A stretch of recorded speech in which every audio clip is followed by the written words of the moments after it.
ಎಲ್ರಿಗೂ ನಮಸ್ಕಾರ. ನಾವು ಮಾತಾಡ್ತಾ ಇರೋದು ಇವತ್ತು ಮಹಾಭಾರತದ ಬಗ್ಗೆ. ಈ ಮಹಾಭಾರತ 18 ದಿನಗಳ ಕಾಲ ಸತತವಾಗಿ ಆ ಶ್ರೀಕೃಷ್ಣ ಪರಮಾತ್ಮನೇ, ಆ ಸ್ವಯಾನ ಭಗವಂತನೇ ಸಾಮಾನ್ಯ ಜನರ ಮಧ್ಯೆ ನಿಂತ್ಕೊಂಡು ಯುದ್ಧ ಮಾಡಿರುವಂಥದ್ದು ಮಹಾಭಾರತ. ಇದರಲ್ಲಿ ಸುಮಾರು 45 ಲಕ್ಷ ಜನ ಅಂದರೆ ಸೈನಿಕರಾಗಿರ್ಬೋದು, ರಾಜರು ಮಹಾರಾಜರು ತುಂಬ ಜನ ಇದರಲ್ಲಿ 45 ಲಕ್ಷ ಜನದವರೆಗೂ ಇದರಲ್ಲಿ ಭಾಗಿಯಾಗಿದ್ದರು.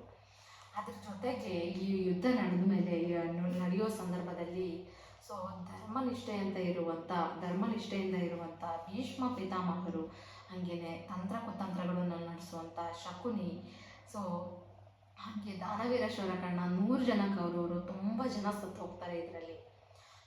ಕೆಲವೊಬ್ರು ಇದು ಬರೀ ಇತಿಹಾಸ ಅಷ್ಟೇ, ಕೆಲವೊಬ್ರು ಹೇಳ್ತಾರೆ ಇದು ಇತಿಹಾಸ ಅಲ್ಲ, ನಮ್ಮ ಚರಿತ್ರೆನ ನಾವು ನೆನ್ಪಿಟ್ಕೊಳ್ಳೇಬೇಕು ಅಂತ ಕೂಡ ತುಂಬ ಜನ ಹೇಳ್ತಾರೆ. ಹಾಗೇನೆ ಇದು ಶ್ರೀಕೃಷ್ಣ ಹಾಗೇನೆ ಅರ್ಜುನ ಇಬ್ಬರು ಯುದ್ಧಕ್ಕೆ ಹೋಗ್ಬೇಕಾದ್ರೆ ಅರ್ಜುನ ಕೇಳ್ತಾನೆ ಶ್ರೀಕೃಷ್ಣಂಗೆ, ನಾನು ಯಾಕೆ ಮಾಡಬೇಕು ಯುದ್ಧನ? ಎಲ್ಲರೂ ಕೂಡ ನನ್ನವ್ರನ್ನ ನಾನು ಏನಕ್ಕೆ ಸಾಯಿಸ್ಬೇಕು? ನನ್ನ ನೈತಿಕ ಬಾಧ್ಯತೆಗಳೇನು, ನನ್ನ ಕರ್ತವ್ಯಗಳೇನು ಅಂತ ಕೇಳಿದಾಗ ಶ್ರೀಕೃಷ್ಣನ ಅದೆಲ್ಲದೂ ಕೂಡ ವಿವರಿಸ್ತಾನೆ ಶ್ರೀಕೃಷ್ಣ ಅರ್ಜುನನ್ಗೆ. ಹಂಗೆ ತನ್ನ ವಿಶ್ವರೂಪನ ಕೂಡ ತೋರಿಸ್ತಾನೆ. ಇದೆಲ್ಲದರ ಬಗ್ಗೆ ಡಾಕ್ಯುಮೆಂಟ್ರಿ ಕಥೆಯಾಗಿ ಬರ್ತಿರುವಂಥದ್ದೇ ಈ ಮಹಾಭಾರತ ಗ್ರಂಥ. ಈ ಮಹಾಭಾರತ ಗ್ರಂಥದಲ್ಲಿ ಧೃತರಾಷ್ಟ್ರ, ಹಾಗೇನೆ ಶ್ರೀಕೃಷ್ಣ, ಅರ್ಜುನ, ಇವರೆಲ್ಲರೂ ಕೆಲವೊಬ್ಬರು ಸಂಭಾಷಣೆಗಳು ಕೂಡ ಇದರಲ್ಲಿ ಮೆನ್ಷನ್ ಆಗಿದೆ ಭಗವದ್ಗೀತೆಯಲ್ಲಿ. ಇದರಲ್ಲಿ ಮಹಾಭಾರತ ಸ್ಟಾರ್ಟಿಂಗಿಂದ ಯಾವ ರೀತಿ ಸ್ಟಾರ್ಟ್ ಆಯಿತು, ಯಾವ ರೀತಿ ಮುಗೀತು ಅಂತ ಹೇಳ್ಬಿಟ್ಟು ತಿಳಿಸೋ ಅಂಥ ಲಕ್ಷಾನುಗಟ್ಟಲೆ ಶ್ಲೋಕಗಳು ಈ ಮಹಾಭಾರತದಲ್ಲಿದ್ದಾವೆ. ಹಂಗೇನೆ 18 ಅಧ್ಯಾಯಗಳು ಕೂಡ ಇದ್ದಾವೆ. ಮಹಾಭಾರತದಲ್ಲಿ ಒಂದೊಂದು ಸೆಂಟೆನ್ಸ್ ಕೂಡ, ಒಂದೊಂದು ವಾಕ್ಯ ಕೂಡ ನಮ್ಮ ಜೀವನದ ಬಗ್ಗೆ ತಿಳಿಸೋ ಅಂಥ ವಾಕ್ಯಗಳು. ಎಲ್ಲ ವಾಕ್ಯಗಳು ಕೂಡ ನಾವು ಯಾವ ರೀತಿ ಜೀವನ ಮಾಡಬೇಕು, ನಮ್ಮ ಜೀವನ ಯಾವ ರೀತಿ ಸಂಪೂರ್ಣ ಮಾಡ್ಕೋಬೇಕು ಅಂತೇಳಿ ತಿಳಿಸೋ ಅಂಥ ಮಹಾಗ್ರಂಥ ಮಹಾಭಾರತ. ಇದ್ರ ಬಗ್ಗೆ ಎಷ್ಟು ಹೇಳಿದ್ರೂ ಕಮ್ಮಿನೇ. ಕೆಲವೊಬ್ರು ಯಾವಾಗ ಹೇಳ್ತಾ ಇರ್ತಾರೆ ಇದು ಇತಿಹಾಸ ಅಷ್ಟೇ, ಹಿಸ್ಟ್ರಿ ಅಷ್ಟೇ ಇದು ಅಂತ ಹೇಳ್ತಾರೆ. ಇನ್ನು ಕೆಲವರು ಇದು ನಮ್ಮ ಚರಿತ್ರೆ, ಇದು ನಡೆದಿರೋಂಥ ನಿಜವಾದ ಘಟನೆ ಅಂತ ಹೇಳ್ಬಿಟ್ಟು ಹೇಳೋರು ಕೂಡ ಇದ್ದಾರೆ. ಹಾಗಾದರೆ ಒಂದು ವೇಳೆ ಇದು ಮಹಾಭಾರತ ನಡೆದಿಲ್ಲ ಅಂತಂದರೆ ಈ ಗ್ರಂಥನ ಬರೆದವ್ರು ಯಾರು? ಒಂದು ವೇಳೆ ಬರೆದಿದ್ರೆ ಇದು ನಿಜ ಆಗಿರ್ಬೋದಲ್ವಾ? ನಿಜಾನೇ. ನಡೆದಿಲ್ಲ ಅಂತಂದರೆ ಯಾರು ಇಷ್ಟು ವಿವರವಾಗಿ ಶ್ಲೋಕ ಸಮೇತ ಬರೆದು ಇಡೋಕ್ಕೆ ಸಾಧ್ಯ ಇಲ್ಲ ಅಂತ ಕೂಡ ಕೆಲವರು ವಾದಿಸೋರು ಇದ್ದಾರೆ. ಅಂದರೆ ಇವೇ ಎಕ್ಸಾಂಪಲ್ ಆಗಿ ನಾವು ಯಾವುದ್ರ ಬಗ್ಗೆ ನಾವು ತಿಳ್ಕೋಬೇಕು, ಒಂದು ಪ್ರದೇಶದ ಬಗ್ಗೆ ನಾವು ಡೀಪಾಗಿ ತಿಳ್ಕೋಬೇಕು ಅಂತಂದರೆ ಆ ಪ್ರದೇಶದಲ್ಲಿ ಹೋಗ್ಬಿಟ್ಟು ಜಾಗ ಎಲ್ಲಿದೆಯೋ ಅದನ್ನು ಅಗಿಬೇಕಾಗುತ್ತೆ. ಅಂದರೆ ಆ ಮಣ್ಣಲ್ಲಿ ಏನಾದರೂ ಸಾಕ್ಷಿ ಆಧಾರಗಳು ಸಿಗ್ತಾವೇನೋ ಅಂತ ಹೇಳ್ಬಿಟ್ಟು ಅಲ್ಲಿ ಹೋಗ್ಬಿಟ್ಟು ನಾವು ಅಗಿಯೋದನ್ನ ಸ್ಟಾರ್ಟ್ ಮಾಡಬೇಕಾಗುತ್ತೆ. ಆವಾಗ ಆ ರೀತಿಯಾಗಿ ನಮ್ಮ ಇಂಡಿಯಾ ಆರ್ಕಿಯಾಲಜಿ ಡಿಪಾರ್ಟ್ಮೆಂಟ್ ಅವರು ಈ ಕುರುಕ್ಷೇತ್ರ ನಡೆದಂಥ ಜಾಗ ಈಗ ಎಲ್ಲಿದೆ ಅಂದರೆ ಹರಿಯಾಣದಲ್ಲಿದೆ. ಡೆಲ್ಲಿ ಹತ್ರ ಇರುವಂಥ ಹರಿಯಾಣದಲ್ಲಿ ಆ ಕುರುಕ್ಷೇತ್ರ ನೆಲ ಲಕ್ಷಾನುಗಟ್ಟಲೆ ಸೈನಿಕರ ರಕ್ತದಿಂದ ಅದು ಒದ್ದೆಯಾಗಿರೋದ್ರಿಂದ ಆ ಮಣ್ಣು ಇವಾಗಲೂ ಕೂಡ ರೆಡ್ ಆಗಿದೆ, ಇವಾಗಲೂ ಕೂಡ ಕೆಂಪು ಬಣ್ಣದಲ್ಲಿ ಇದೆ ಅಂತ ಹೇಳ್ಬಿಟ್ಟು ತುಂಬ ಜನ ನಂಬ್ತಾರೆ. ಆ ಜಾಗದಲ್ಲಿ ಹೋಗ್ಬಿಟ್ಟು ನಮ್ಮ ಇಂಡಿಯಾ ಆರ್ಕಿಯಾಲಜಿ ಡಿಪಾರ್ಟ್ಮೆಂಟ್ ಅವರು ಭೂಮಿನ ಅಗದ್ಬಿಟ್ಟು ನೋಡಿದಾಗ ಅಲ್ಲಿ ತುಂಬ ಖಡ್ಗಗಳಾಗಿರ್ಬೋದು, ಬಿಲ್ಲುಗಳಾಗಿರ್ಬೋದು, ಹಾಗೇನೆ ದೊಡ್ಡ ಲೋಹದಿಂದ ಮಾಡಿರುವಂಥ ಯುದ್ಧದಲ್ಲಿ ಯೂಸ್ ಮಾಡೋವಂಥ ಪರಿಕರಗಳಾಗಿರ್ಬೋದು ತುಂಬಾ ಸಿಕ್ಕಿದ್ದಾವೆ. ಹಂಗೇನೆ 116ವರೆಗೂ ಅಸ್ಥಿ ಪಂಜರಗಳು ಕೂಡ ಸಿಕ್ಕಿದ್ದಾವೆ. ಇವೆಲ್ಲರೂ ಕೂಡ ಆರ್ಕಿಯಾಲಜಿ ಲ್ಯಾಬೋರೇಟರಿಯಲ್ಲಿ ಚೆಕ್ ಮಾಡಿದಾಗ 5000 ವರ್ಷಗಳ ಹಿಂದೆದು ಇದು ಆ ಮಹಾಭಾರತದ ಕಾಲದ್ದು ಇದು ಅಂತ ಹೇಳ್ಬಿಟ್ಟು ಪ್ರೂವ್ ಆಗಿದೆ. ಇದೇ ರೀತಿಯಾಗಿ ಇನ್ನೊಂದು ಸೈಂಟಿಸ್ಟ್ಗಳು ಇದನ್ನ ನಮ್ಮ ಇತಿಹಾಸ ಇಲ್ಲ, ಇದು ನಮ್ಮ ಚರಿತ್ರೆ ಅಂತ ಹೇಳ್ಬಿಟ್ಟು ಅವರು ಕೂಡ ಪ್ರೂವ್ ಮಾಡಬೇಕು ಅಂತ ನಕ್ಷತ್ರಗಳ ದಿಶಾಗಮನಗಳನ್ನು ಕೂಡ ಸ್ಟಡಿ ಮಾಡಿದ್ದಾರೆ. ನಕ್ಷತ್ರಗಳ ದಿಶಾಗಮನಗಳು ಅಂತಂದರೆ ಏನಪ್ಪ ಅಂತಂದರೆ ಈಗ ಅಂತಂದರೆ ನಾವು ಯಾವುದಾದ್ರೂ ಒಂದು ಘಟನೆ ಬಗ್ಗೆ ವಿವರಿಸ್ಬೇಕು ಅಂತಂದರೆ ಅದು ಯಾವಾಗ ನಡೀತು, ಅದರ ಡೇಟ್ ಏನು, ಟೈಮ್ ಏನು ಅಂತ ಹೇಳಿಬಿಟ್ಟು ನಾವು ನೋಡ್ತೀವಿ. ಅದು ಕೂಡ ಕ್ಯಾಲೆಂಡರ್ ಯೂಸ್ ಮಾಡ್ಕೊಂಡು.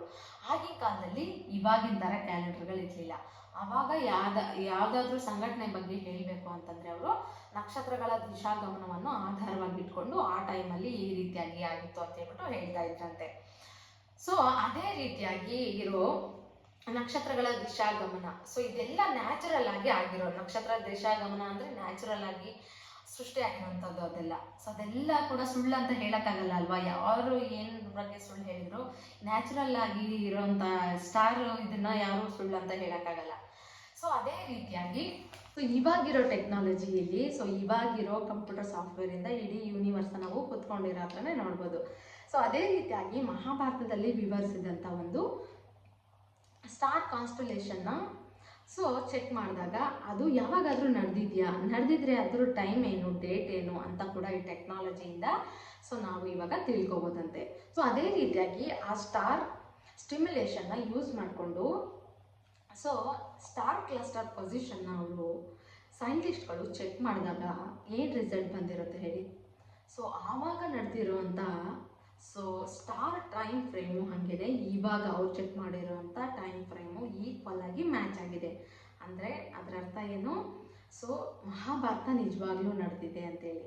ಏನೇ ಸುಳ್ಳು ಹೇಳಿದ್ರು ಸ್ವಾಭಾವಿಕವಾಗಿ ಇವೆಲ್ಲ ನ್ಯಾಚುರಲ್ ಆಗಿ ಸ್ಟಾರ್ಸ್ ಆಗಿರ್ಬೋದು, ಇವೆಲ್ಲ ಕೂಡ ನ್ಯಾಚುರಲ್ ಆಗಿ ಆಗಿರುವಂಥದ್ದು.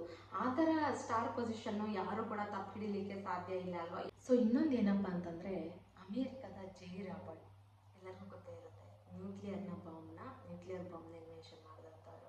ಸೊ ಇವರು ರಾಮಾಯಣ ಮಹಾಭಾರತನ ಓದ್ಬಿಟ್ಟು ಅದರಲ್ಲಿರೋ ಬ್ರಹ್ಮಾಸ್ತ್ರದ ಫಾರ್ಮುಲಾನ ಸೊ ತಿಳ್ಕೊಂಡಿದ್ರು. ಸೊ ಇವ್ರು ಮಾಡಿದಂಥ ಅಣು ಬಾಂಬು ಫಾರ್ಮುಲಾಗೂ ಹಾಗೆಯೇ ಬ್ರಹ್ಮಾಸ್ತ್ರದ ಫಾರ್ಮುಲಾಗೂ ಮ್ಯಾಚ್ ಆಗಿದೆ ಅಂತ ಹೇಳ್ಬಿಟ್ಟು ಅವರೇ ಸ್ವಯಂ ಹೇಳಿದ್ದಾರೆ.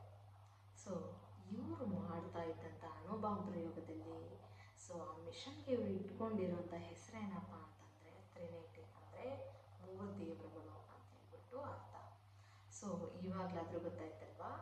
ಸೊ ಅಣು ಬಾಂಬು ತಯಾರಿಸಿರೋ ಫಾರ್ಮುಲಾ ಇದು ಒಂದೇ ಫಾರ್ಮುಲಾ, ಎರಡೂ ಒಂದೇ ಫಾರ್ಮುಲಾ ಅಂತಂದರೆ ಬ್ರಹ್ಮಾಸ್ತ್ರದ ಫಾರ್ಮುಲಾ, ಅಣು ಬಾಂಬ್ನ ಫಾರ್ಮುಲಾ ಒಂದೇ ಅನ್ನೋದಾದರೆ ಮಹಾಭಾರತ ನಡೆದಿರೋದು ಕೂಡ ನಿಜ, ಇದು ಕೂಡ ಒಂದು ರುಜುವು.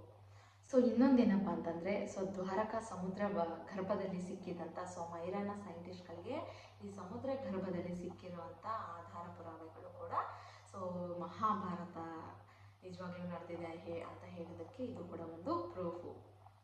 ಸೊ ಇನ್ನೊಂದೇನಪ್ಪ ಅಂದರೆ, ಹಿಮಾಚಲ್ ಪ್ರದೇಶದಲ್ಲಿ ಒಂದು ಅಮೀರ್ಪುರ ಅಂತ ಹೇಳ್ಬಿಟ್ಟು ಒಂದು ಊರು ಬರುತ್ತೆ.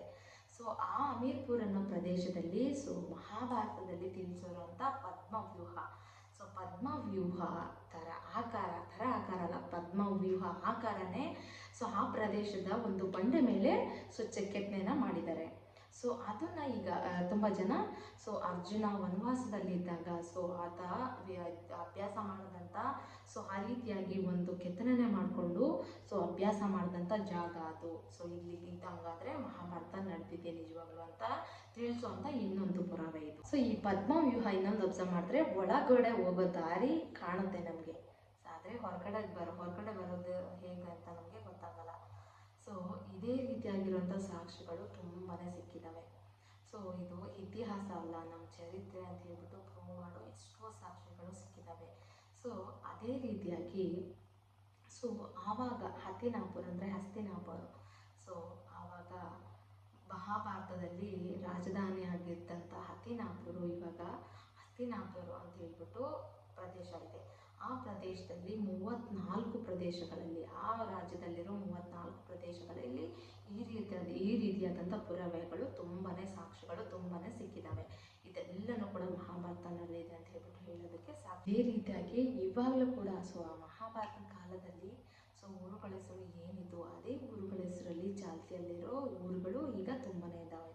ಎಕ್ಸಾಂಪಲ್ಗೆ ಇದು ಉತ್ತರ ಪ್ರದೇಶದಲ್ಲಿರೋ ಹಸ್ತಿನಾಪುರ ಆಗಿರ್ಬೋದು, ಸೊ ಡೆಲ್ಲಿ ಪಕ್ಕದಲ್ಲಿರೋ ಹರಿಯಾಣ ಆಗಿರ್ಬೋದು, ಸೊ ದ್ವಾರಕಾ ಆಗಿರ್ಬೋದು, ಗುಜರಾತಲ್ಲಿರೋ ದ್ವಾರಕಾ ಆಗಿರ್ಬೋದು, ಇವೆಲ್ಲನೂ ಕೂಡ ಮಹಾಭಾರತದಲ್ಲಿ ಯಾವ ಹೆಸರಿಟ್ಟು ಕರೀತಾ ಇದ್ರು ಅದೇ ಹೆಸರಲ್ಲಿ ಈಗ ಕೂಡ ಚಾಲ್ತಿಯಲ್ಲಿದ್ದಾವೆ.